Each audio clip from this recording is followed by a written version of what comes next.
Salut tout le monde, j'espère que vous allez bien. Aujourd'hui, je vais vous raconter une histoire que j'ai lue, il me semble, ou dans le journal Le Monde, ou dans le Figaro. Je ne sais plus, donc vous allez m'excuser pour ça. C'est l'histoire de deux adultes, un homme et une femme, qui se sont rencontrés via une personne en commun. D'accord ? Jusqu'à là, il n'y a pas de souci.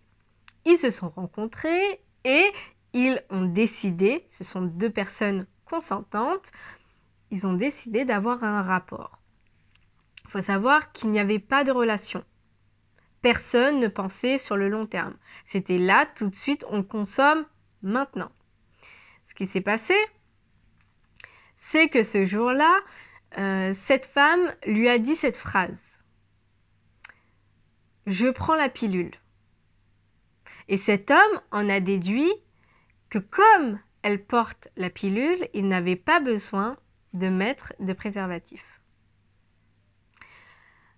Donc, ils ont consommé et je ne sais pas si c'était pas précisé dans l'article, je ne sais pas si c'est quelques semaines, quelques mois après, cette femme est allée voir cet homme lui disant qu'elle est enceinte. Et lui, il se dit merde, c'était un coup d'un soir. Donc je veux pas d'enfant de cette relation qui n'est pas une relation.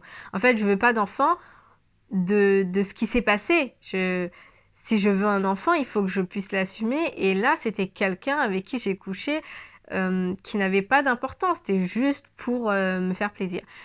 Donc sur le coup, je pense qu'il a dû lui demander d'avorter, ce qu'elle n'a pas fait parce que tout de suite, elle lui a dit « T'inquiète pas, je vais m'occuper de cet enfant. » C'est ce qu'elle lui a dit. Elle lui a dit « T'inquiète pas, je vais m'occuper de cet enfant. Je veux le garder, je vais m'en occuper. » Mais cette femme a changé d'avis. Elle s'est ravisée selon l'article. Donc un jour, je ne sais pas ce qui se passe, peut-être qu'elle a des problèmes financiers, elle s'est ravisée. Donc ce qu'elle fait, c'est qu'elle ne va pas voir cet homme. Parce que cet homme sait qu'elle est tombée enceinte de lui, mais qu'elle veut le garder.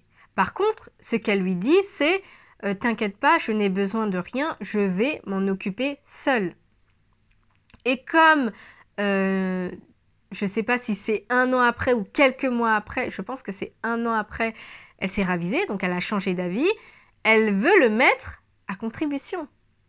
Donc ce qu'elle fait, c'est qu'elle ne va pas voir directement cet homme. Elle passe par la justice. Et elle paye un avocat, parce que je crois que c'est... Ouais, elle paye un avocat qui la met en contact par la suite avec un huissier. Cet huissier va contacter cet homme pour lui dire qu'il est dans l'obligation de faire un test de paternité. Et si jamais cet enfant est bien le sien, il sera dans l'obligation de le reconnaître, de le compter, de la compter, parce que c'est une fille, de la compter parmi ses héritiers, parce qu'il a d'autres enfants. Il s'appelle Rémi, il a 36 ans, il a déjà un vécu, donc c'est normal qu'il ait des enfants. Donc, à travers cette procédure que la femme a décidé d'entreprendre, elle l'oblige quelque part à reconnaître cet enfant. Moi, j'ai envie de dire, c'est mon avis, c'est normal, c'est ton enfant. Après, voilà, je ne suis pas dans la situation, vous vous étiez mis d'accord, mais c'est quand même ton enfant, c'est ta semence. Et si jamais c'est le sien, parce que si jamais c'est le sien, il sera dans l'obligation et de la reconnaître et de payer, bien évidemment, une pension alimentaire. Donc, elle a fait tout ça, elle a entrepris des poursuites, alors qu'elle aurait pu très bien aller le voir. Je ne sais pas si vous voyez ce que je veux dire. Vous avez fait vos histoires ensemble, tu lui as dit que tu gardais cet enfant et que tu assumais. Si jamais voilà, tu as des problèmes financiers, que tu as du mal à te loger ou je ne sais quoi en fait, tu peux toujours aller le voir et lui dire écoute, c'est vrai que je t'ai dit que j'allais élever cet enfant, que j'allais m'en occuper parce que je souhaitais le garder, mais j'ai besoin d'aide financière ou je ne sais quoi. Il n'a été au courant ni de la date de naissance de cet enfant, ni du sexe de cet enfant. Donc, il ne connaissait ni d'Ève ni d'Adam, cet enfant. Il ne l'a jamais vu. Du jour au lendemain, cet homme est quand même contacté par un huissier pour lui dire « Bah, monsieur, vous êtes obligé de faire un test de paternité, vous avez des poursuites ou je ne sais quoi. Et si jamais c'est le vôtre, vous allez être contraint de payer une pension alimentaire. » Alors, c'est mon point de vue de femme, c'est ton enfant. Donc j'ai envie de dire, c'est normal que tu payes, mais j'aurais pas fait comme ça. On sait très bien que dans les communautés pauvres, ou pour ceux qui n'ont jamais d'épargne, qui n'ont jamais construit le patrimoine, on s'en fout de mettre quelqu'un, reconnaître quelqu'un et le mettre comme héritier. On s'en fout. Parce que t'as rien à léguer, d'accord ? Là, c'est pas le cas. Là, elle veut absolument que cet enfant soit reconnu pour que si jamais il arrive quelque chose à son père, qui est son père, qu'elle puisse toucher quelque chose, parce que c'est son père. Mais au départ, ça devait pas se passer comme ça, parce que c'était le fruit d'une relation d'une nuit, qu'elle lui a rassuré qu'elle lui a assuré qu'il allait pas être dans l'obligation d'élever cet enfant, et finalement, elle lui a mise à l'envers. Et c'est pour ça, je pense, qu'elle est passée par la justice. Moi, j'aurais pas fait comme ça. Je lui en aurais parlé. Si jamais il veut pas reconnaître l'enfant et s'il veut pas m'aider, je serais passée par la justice. Mais là, elle n'a rien dit du tout. Elle n'a jamais donné de nom, de nouvelles, de quoi que ce soit, d'accord ? Elle ne lui a jamais rien dit par rapport à cet enfant. Et du jour au lendemain, il est contacté pour faire un test et reconnaître un enfant qui n'a jamais connu. Donc, tu peux le prendre mal. C'est un homme, tu peux le prendre mal. Pourquoi t'as fait ça comme ça? Peut-être que, je dis bien peut-être, si elle serait venue lui en parler, il l'aurait peut-être aidé et ça serait arrangé tout seul. Mais là, la femme, elle est directement allée voir la justice et je pense derrière qu'il y a un patrimoine. Je vous dis la vérité, je pense qu'il y a de l'argent en jeu. C'est pas pour dire que les femmes sont vénales, c'est juste pour dire que tu ne veux pas, enfin, tu penses pas à faire reconnaître un enfant pour qu'il fasse partie, pour qu'il devienne héritier, s'il n'y a pas d'argent. Tu n'y penses pas, en fait. Et là, c'est pas le cas. Là, elle veut absolument qu'il reconnaisse cet enfant et qu'il la compte parmi ses autres enfants. Ce qui, en fait, est normal parce que c'est vraiment son enfant. Maintenant, bon, voilà. Ce qui m'a fait rire, c'est lorsqu'il dit elle m'a dit qu'elle prenait la pilule. Et cette phrase montre qu'il se met en victime. Ce n'est pas une victime. Effectivement, peut-être qu'elle prend la pilule, mais la pilule ne veut pas dire que ça empêche une grossesse. Après, chaque personne prend ses responsabilités. Tu n'es pas une victime dedans, enfin, il n'est pas une victime dedans. Tu as décidé de ne pas porter de préservatif. Tu as décidé de lâcher ta semence à l'intérieur d'elle. Et la nature, c'est la nature. Je veux dire, si le spermatozoïde il est à l'intérieur de toi, tu peux lui mettre tous les barrières que tu veux, il peut atteindre sa cible. Et là, c'est ce qui est arrivé. Il y a eu un vaillant et il a atteint son but. De mon avis, elle devait avoir une trentaine d'années. Peut-être qu'elle n'avait pas d'enfants. Peut-être qu'elle n'a pas trouvé quelqu'un avec qui faire des enfants. Elle n'a pas eu cette relation sérieuse, avec qui aller loin, cette personne avec qui aller loin et fonder un foyer, etc. Et elle s'est dit, bah, c'est maintenant ou jamais. Pourquoi pas parce qu'elle était très enthousiaste, en fait, de garder cet enfant. Donc, on peut se poser la question, sans vouloir être encore une fois méchante, on peut se poser la question, est-ce que ce n'est pas fait exprès, finalement? Est-ce qu'elle n'a pas voulu avoir un enfant et elle s'est dit, c'est maintenant ou jamais? Allez, je le convainc que, de toute façon, il sera obnubilé par son désir, et ce fut le cas. Le point positif, je ne vais pas vous le cacher, c'est très satisfaisant de voir que la vie nous montre qu'on doit assumer nos choix. On doit en assumer les conséquences de nos actes. Quand on décide de ne pas porter de préservatif, quand on décide d'avoir un rapport sans être en relation, d'accord, mais encore plus sans se protéger. Je veux dire, il faut assumer les conséquences. Et parfois, j'ai envie de dire, là, les conséquences ont été un enfant. Bon, c'est pas dramatique, c'est une responsabilité, mais c'est pas dramatique. Il peut y avoir des conséquences où c'est carrément une maladie. Et là, tu pleures ta vie. Parce que quand tu as une maladie comme le sida, parce que tu n'as pas porté de préservatif, tu te dis merde. Aujourd'hui, le sida, on le vit plutôt bien avec les médicaments, mais bon, c'est pas l'idéal d'avoir le sida, d'accord?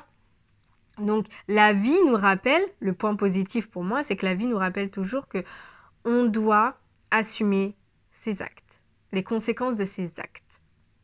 Tu couches en préservatif, si demain il y a un enfant, tu l'assumes, de gré ou de force. Là, ça a été de force. Je pense que pendant un bon moment, il va être dégoûté des femmes. Je pense que plus jamais il va oublier de mettre un préservatif quand il fait un one-shot comme ça. Et on se demandera toujours quelle était l'intention de cette femme, je ne sais pas. Quelle était l'intention de cette femme, parce que tu peux aller voir directement la personne au lieu de passer par la justice. Et en dernier recours, on va dire, s'il veut pas t'écouter, s'il veut pas t'aider, allez voir la justice.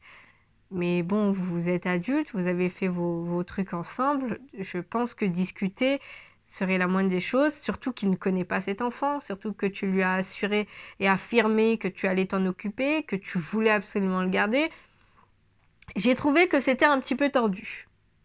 Cet homme a payé de cette naïveté et il y a eu game over. Elle est tombée enceinte. Tu dois reconnaître cet enfant parce que elle est maligne. Elle est passée par la justice, bon, les avocats, etc. pour faire reconnaître cet enfant qui est le sien. Eux t'ont demandé un test de paternité et elle savait pertinemment que c'est le tien.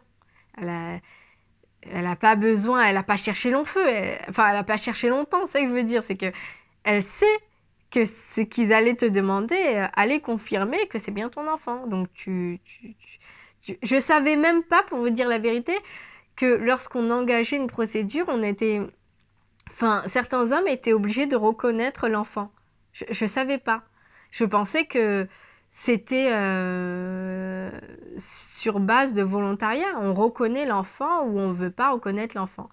Mais je ne savais pas que la justice pouvait nous obliger, après avoir déjà à faire un test de paternité, dans le but de reconnaître un enfant que toi, tu as décidé de ne pas reconnaître. Je ne savais pas que c'était possible de faire ça. Et elle, visiblement, elle savait. Si c'était pour l'argent, elle va obtenir ce qu'elle veut parce que c'est bien son enfant au type. Alors je ne sais pas la suite, mais c'est bien son enfant, donc il va devoir payer et la reconnaître. Alors c'est vraiment ton enfant, donc il n'y a pas d'arnaque. Par contre, la manière dont c'est fait, c'est difficile à avaler, d'accord? Encore une fois, généralement chez les pauvres, on ne pense pas à inscrire quelqu'un ou à reconnaître quelqu'un dans l'idée qu'il y ait un héritage à partager. Par exemple, lorsqu'on reconnaît quelqu'un, lorsqu'on est pauvre, c'est parce qu'on l'aime, c'est parce que c'est l'enfant, c'est parce que, etc. Il y a d'autres motivations. Là, son but, ça donne vraiment cette sensation que son but, c'était pour que sa fille fasse partie des héritiers, comme si cet homme avait de l'argent. Donc on peut se poser la question, est-ce que cet homme n'a pas un patrimoine? Si jamais il lui arrive quelque chose, elle veut absolument pas que sa fille reste sans rien alors que c'était son père. Si elle veut absolument que cet homme reconnaisse cet enfant, parce qu'elle aurait pu tout simplement lui demander une aide financière, si elle veut absolument qu'il soit reconnu par elle, on peut se poser la question, parce que dans l'article, il y a vraiment écrit cette fille fera partie des héritiers, donc il a déjà des enfants. Peut-être qu'il a déjà quelque chose à leur donner, je ne sais pas, et qu'elle doit se rajouter parce que c'est son enfant, mais que aux yeux de la justice, quoi qu'il arrive. Et ça, c'est malin, parce qu'il y a des personnes qui ne se protègent pas. T'as des couples qui sont là, qui sont ensemble, qui sont pas mariés, ou je sais pas, il peut y arriver n'importe quoi. Et après, on apprend que, parce qu'on n'est pas calé en droit, on n'est pas tous calés en droit, et on apprend qu'on n'a pas le droit de toucher le patrimoine ou que cet enfant n'a pas le droit de toucher le patrimoine de son père, ou parce qu'il n'a pas reconnu, ou parce que je ne sais quoi, ou parce qu'il s'est remarié, je ne sais pas. Après, ça dépend des pays, mais il y a plein d'histoires où l'enfant n'a pas pu toucher l'héritage de ses parents à cause de quelque chose de juridique, en fait, malgré que ce soit ses parents. Donc, elle a, d'un côté, bien fait de... je ne sais pas si c'est bien de le faire comme ça, mais elle a bien fait de se protéger, d'affirmer. C'est-à-dire, quoi qu'il arrive, ils pourront rien dire. Ils seront obligés de compter cette petite fille parmi les héritiers, parce que ça vient de lui.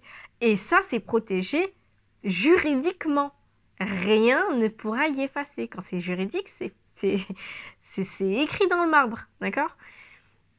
Voilà. Donc, d'un côté, il y a les hommes naïfs, des hommes qui pensent qu'ils peuvent sauter tout et n'importe qui, n'importe comment, sans mettre de protection, mettre leurs semences chez tout plein de femmes et ne pas assumer leurs conséquences. Donc, j'ai envie de dire, c'est bien que la nature nous montre que peu importe ce que l'homme crée, la nature est toujours plus forte. La nature, elle est au-dessus de tout.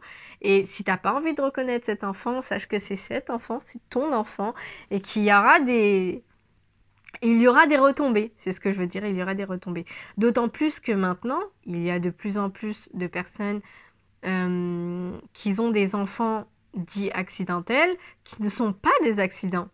Parce que les gens pensent qu'un accident, c'est ne pas porter de préservatif. Je veux dire, non, ça, c'est pas un accident. Tu as décidé de ne pas porter de préservatif, donc tu as décidé de t'exposer. C'est pas un accident. Par contre, tu portes un préservatif, le préservatif se craque. Là, oui, on peut dire que c'est un accident parce que malgré la protection, bon bah voilà, il a pété et la semence, c'est parti. Mais quand tu arrives, tu rentres dans le carrefour, je veux dire, tu lâches ta semence, tu crois que ça va aller où? Tu crois que ça va aller où? Non, ça va produire quelque chose et des fois, ça produit rien. Mais là, ça a eu un fruit et je pense qu'il va être dégoûté à vie maintenant des femmes et que plus jamais, jamais, jamais, il va oublier de porter un préservatif. Dites-moi en commentaire ce que vous en pensez de cet article et abonnez-vous. Bye bye!